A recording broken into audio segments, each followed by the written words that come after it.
Labvakar, dāmas un kungi, no Mogoledus halles! Nu ko, tas brīdis ir klāt. Pirmā šī gada iespēja pacelt kausu kādai no komandām.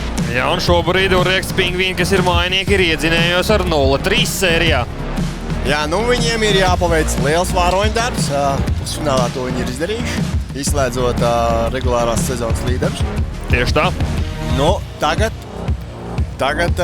ir jāpieliek ļoti liels pūles, lai aizķertos šajā sērijā. Un aiziet! Spēle sāksies!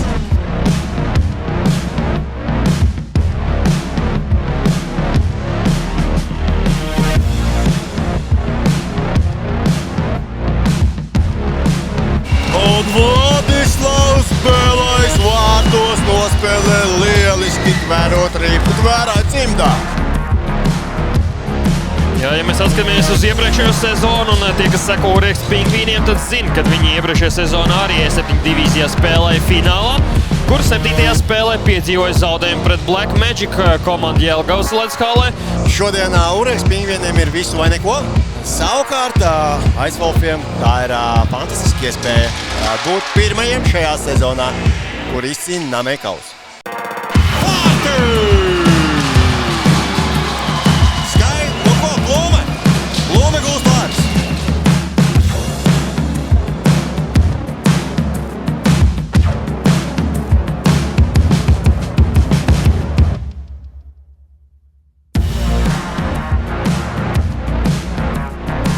Nu, tur jau skrebels laužās, un viņš tiek līdz vārtiem, kur ripa ir.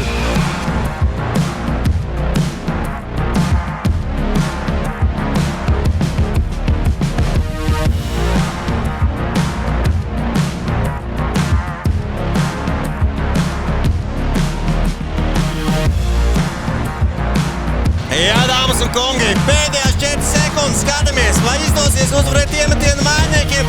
Iemetiens uzvarēts, metiens bloķēts un